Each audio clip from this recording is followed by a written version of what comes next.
Hey everybody, and welcome to D&D Horror Stories with D&D Doge.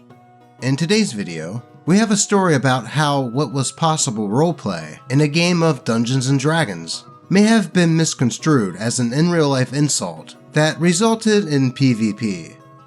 A story about how a dungeon master's girlfriend becomes that player, and more. But before we get into those, I think we need some Simba meditation to prepare ourselves for the cringe that these stories are sure to induce.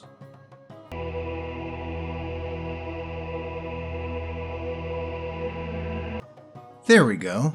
Now I think we are ready for some D&D horror stories. Am I the a-hole for feeling uncomfortable for an in-character threat to kick me from the group? By Reddit user RaceConstant2120. So I was playing with a dungeon master online who had made up his own world after an arcane apocalypse. Imagine a desolate wasteland with walled off towns connected only by trains, or in their world equivalent. They've moved on rail-like thingies that were very hard to maintain and operate, with very few people even knowing how to use arcane technology like that. We were supposed to meet up on one of these trains, as it took us to the middle of nowhere to scavenge some stuff, which was our job. We barely know each other's characters. We were just some random scavengers at first. It was a more roleplay / exploration heavy game. Not quite as much combat, but a very interesting premise for my taste. That does sound like a pretty cool premise, kinda like a fantasy Mad Max. Here is our cast. DM, the Dungeon Master of course. Fighter, a warforged fighter who thought it would be fun to play into his strengths as a person. He was generally very loopy and forgets things quickly, so he played a warforged with a broken memory, on a quest to retrieve the knowledge that was lost. Rogue, a very avid roleplayer with a very dark backstory. He knows Warlock. The dark backstory was about disease, debt, crime, and siblings that needed money to buy food. Tragic, and always very engaged in their roleplay, to the point where it was hard to get a word in when she roleplays, especially with Warlock, who was her preferred target for roleplay. Warlock, just as engaged as the roleplayer. We never got any piece of his backstory, because why share with anyone but Rogue on 1v1 RP? But he played himself like the suave guy who doesn't get a tavern room. He just beds someone who has a room instead. The kind of guy who always has to save the barmaid when she gets smacked on her behind, and stands up for her honor, only to disrespect her just the same by dumping her the morning after. Me, playing a soul knife rogue with the charlatan background, coming from one of the worst cities in the setting. Think caste system. Either you're someone, or you are no one and always will be.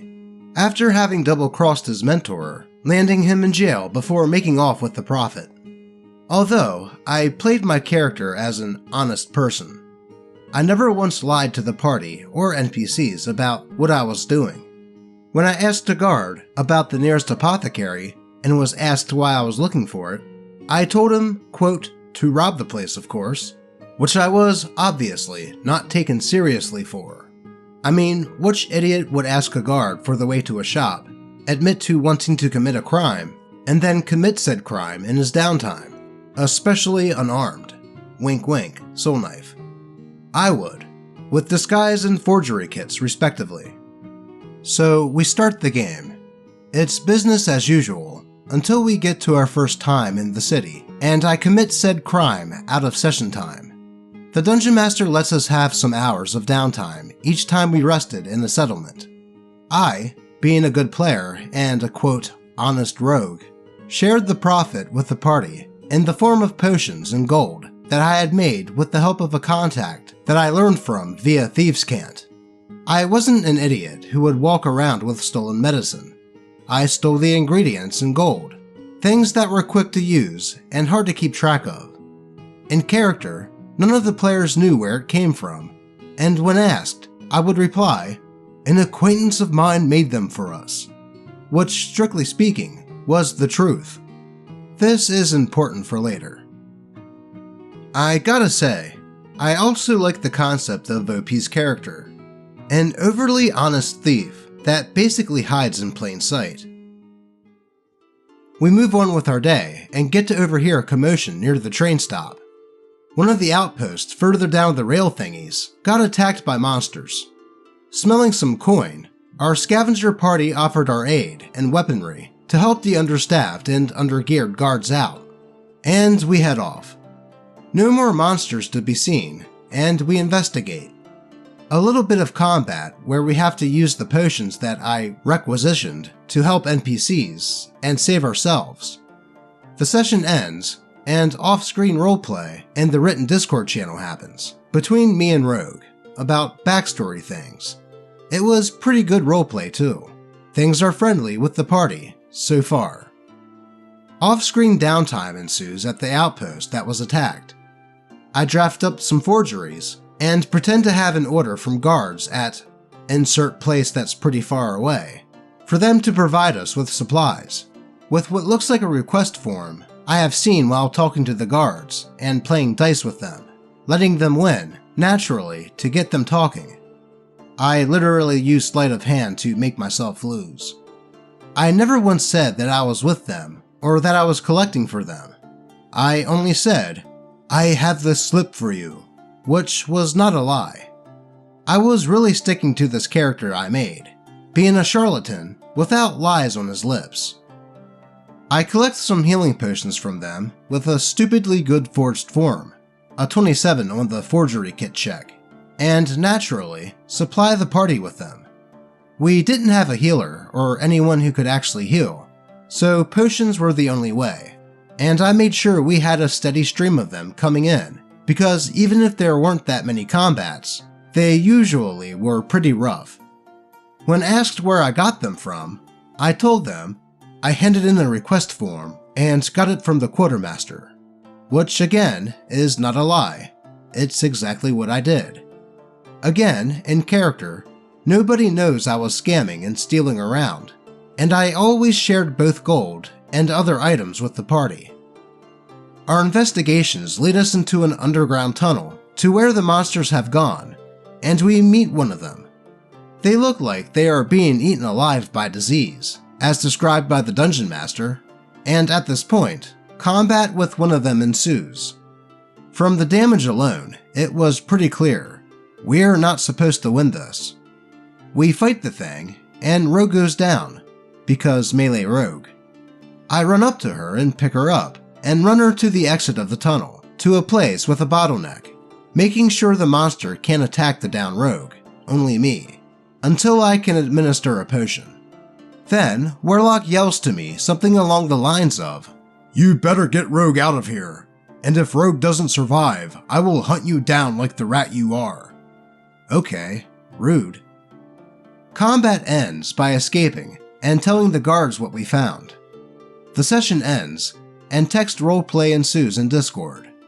The first real roleplay between Warlock and my character. Exciting. Warlock rages towards my character because Rogue went down. Roleplay ensues about how I wasn't helping the party, staying in the back lines and never contributing with anything useful at all. Soul Knife Rogue can throw his knives from 60 feet with no damage loss or anything. Of course, I would throw it at something that is described as being eaten alive by disease, instead of going in close. I remind him that I brought potions to the party to help us with the combat, brought gold into the party to pay for things, and that I found his rat comment out of place and frankly quite rude. The reply to that was, "Maybe you're just not a good fit for our group and we ought to get rid of you." And Warlock stormed off and went offline. At this point, I took things out of character, because that was a huge red flag for me. This only sounded like an invitation for PvP, or an instigation to kick me from the group to me, and little else. And I liked this group. I made sure to say that this is too much roleplay for me, and I would prefer it if we could not use threats like this, especially if they're entirely baseless. At this point, Rogue laid into me about how this is an in-game conflict and should be solved in character and not taken out of character, and I can't tell Warlock how to act his character. How I didn't know Warlock's personality for his character, and for him. It obviously makes sense, so I should just deal with it. It's a roleplay opportunity.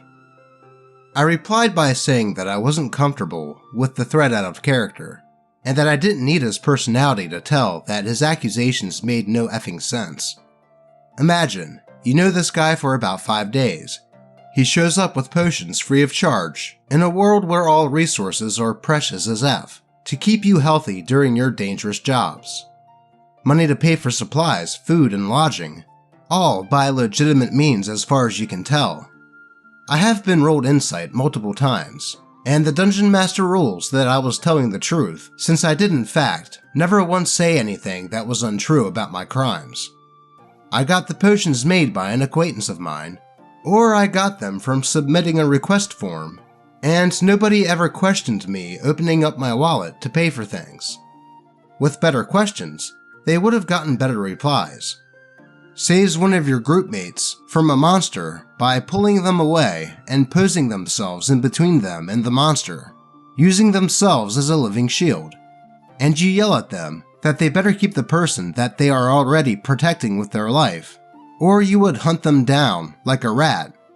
And then you go confront them after they use their potions on said hurt comrade to treat their wounds, to tell them how unhelpful they are? If this was, in fact, his vision of his character, then he was playing an a-hole. Well, maybe Warlock was playing in character. I mean, as far as I can tell, the out-of-game roleplay was done over text chat, and it is kinda hard to determine tone with just text. And maybe Warlock was just not that great at roleplaying and making the roleplay make sense. I can kinda see where OP is coming from, but to automatically assume that that player meant it out of game is a bit presumptuous. But let's continue.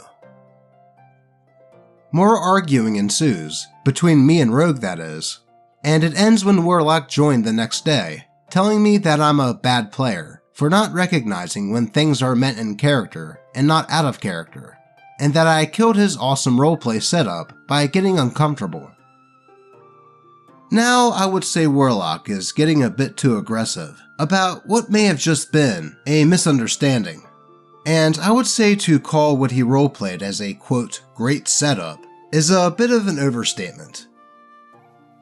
I tell him I don't think I'm a bad player for voicing my concerns, but I agree to solve things in character if he wishes, and challenge him to a duel for having my honor besmirched by his comment. He agrees. Rogue is into it too, and eggs Warlock on. Turn 1. I go first. Shocker. The Dex class goes first. I drink a potion of invisibility and use my bonus action to hide. Roll for stealth, 24. I walk somewhere and my turn ends. He free aims a spell and misses me. No damage is taken, and he goes on to taunt me, telling me to fight him like a man. And I reply with something along the lines of, how did you think a rogue was going to fight? You think I would just stand there and let you hurl spells at me? If you use magic, I use my wits. Once it was my turn again, I hit him from my hidden position, dealing 1d6 plus 5 from my dagger, 4d6 from a sneak attack, and 1d4 plus 5 from my offhand attack, thanks to the fighting style I had picked up at the last level up. 37 damage was dealt to his 52 HP Warlock in a single turn, and he hasn't even touched me yet. He laughs and uses Hellish Rebuke as a reaction. A dex save ensues, and I pass thanks to evasion, and no damage was taken. He was not so smug anymore, and I told him to end it here, that my next attack would kill him. He decides no, and calls for help from Rogue before attacking me, and missing. Rogue then jumps in. I still win the initiative and finish Warlock off with my action, and then bonus action stab him for 2 failed death saves.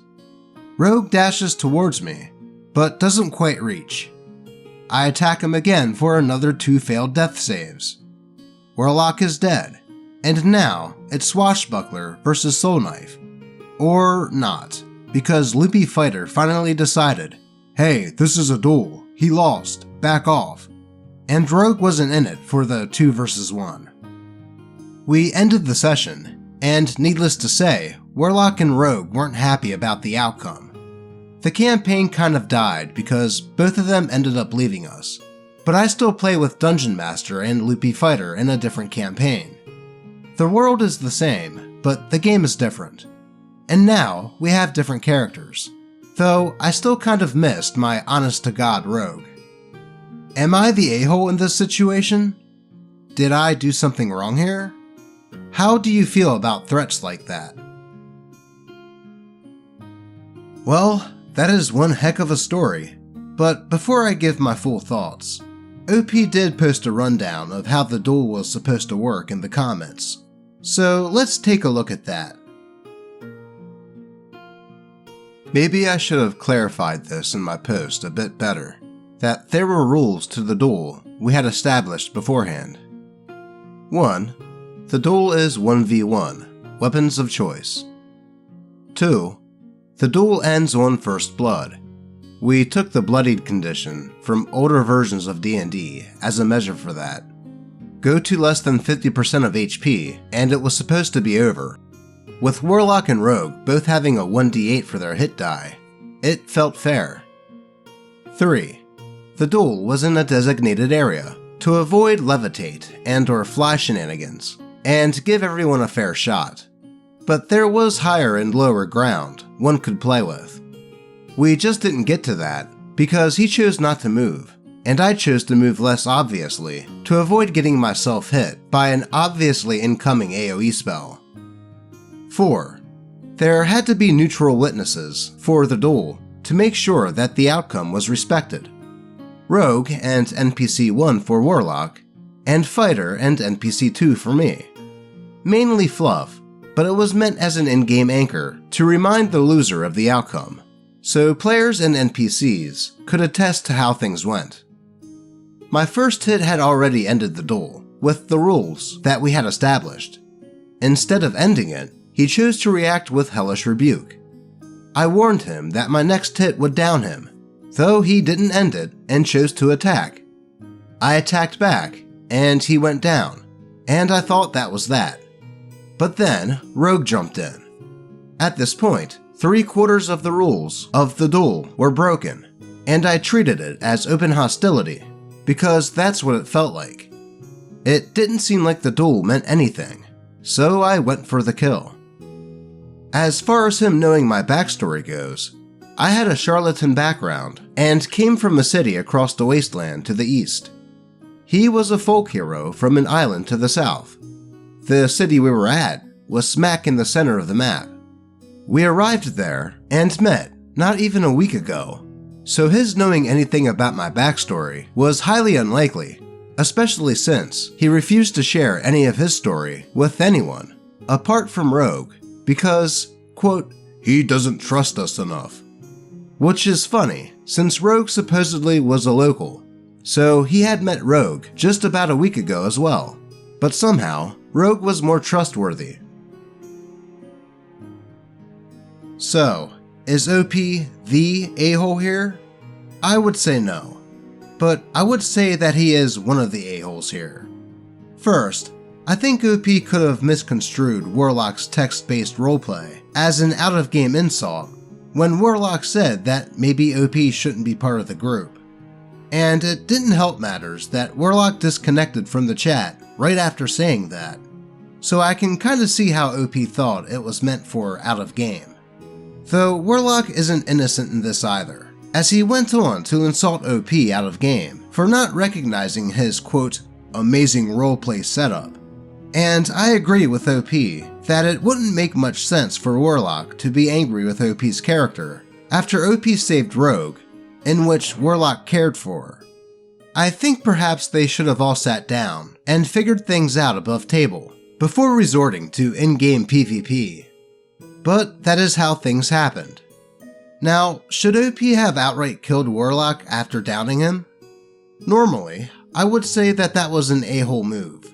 But then, the Rogue decided to come into the one-on-one duel, which was breaking the rules of said duel. So, in character, self-preservation would kick in.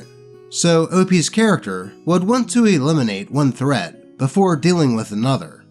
And it was technically Warlock's fault for calling in the rogue to help him.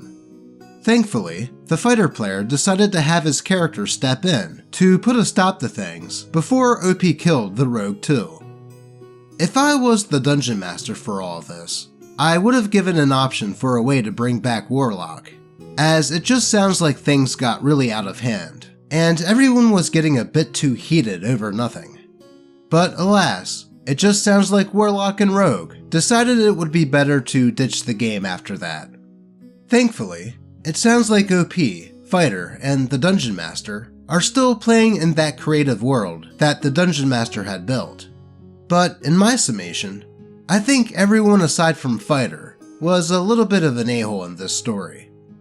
Though, what do you all think on this one? But by the looks of it, I think we have time for a few more short stories. So let's get into those. Found out my girlfriend of 1 year is my least favorite kind of player. By Reddit user, Hulky Being. Recently, I started to DM for my girlfriend and a few of her friends. After our second session, it has become apparent that she is the complainer type. Multiple times a session, if I say a result of an action or outcome that is not perfect for her character, I am met with eye rolls and deep sighs. These sessions have devolved into her texting other people while I am explaining something, and then complaining when things do not work out 100% in her favor. It is very frustrating to me. I put in hours of work into our campaigns, on top of an already busy schedule. My partner should be someone who is willing to support me and work with me. To have that person be constantly arguing and fighting against me really bums me out. I'm gonna have a talk with her soon. Hopefully, that fixes things. How do you all deal with players that, no matter how much you try, always find ways to complain? It almost sounds to me like OP's girlfriend is expecting special treatment because of their relationship. And I say good on OP for not doing that, as a lot of horror stories have that as a theme. I'd say, at this point, talking to her about how her attitude during the game is ruining the enjoyment for you, and if she is a stable adult, she'll listen and try to engage in the game more, and not argue with you every time things don't go her way. So all I can say, OP, is I wish you the best of luck. Let's move on. How to deal with an evil player character as a true good. By Reddit user, Inner Contribution 95. My group, which has been running Curse of Strahd recently, has run into some bumpy roads. I will not describe the exact environment to avoid spoilers, but we found ourselves in combat against some fairly dangerous foes. We knew that there were innocent children captured by these enemies, and likely upstairs. Our rogue, who recently joined the party after a player character death, is an evil character. He chooses to not engage with the enemies because he said that they were too dangerous and did not want to fight. Then he sets fire to the upstairs of the building while we are inside. We barely make it out with our lives due to us narrowly avoiding the collapse, and after the fire burns out, we find the dead children. I play a true good cleric, and if this were an NPC, I would probably have turned them into the guards if I didn't kill them myself, as they endangered all of our lives and resulted in the death of those children. I do not want to cause any problems, but I do not know how to roleplay my character in a way that will not result in direct confrontation with this other player character. Please provide any insight, as I will also talk with my dungeon master and possibly the other player before the next session. Well, that certainly sounds like OP is in a tight spot, but he is doing the right thing by talking to the dungeon master and the player that's playing the rogue about this. As I see it, in-game, this dude just joined their party, and he immediately didn't help them in a fight, almost got the party killed, and killed innocent people in the process. As a party, I can't see how they would have any reason to let this character tag along with them after all that BS. So I would say when bringing this up to the Dungeon Master, OP should explain this. And if I were the Dungeon Master in this situation, I would let the group roleplay past that part and decide what to do with this rogue. Maybe have the rogue run away and become a boss fight down the road for the party, and just have the player that was playing him roll up a new character that would actually work with the party. Though that would be my suggestion. What would you guys suggest here? But that is all I have for you today. As always, I appreciate all of you, and may your games remain horror story free. Until next time.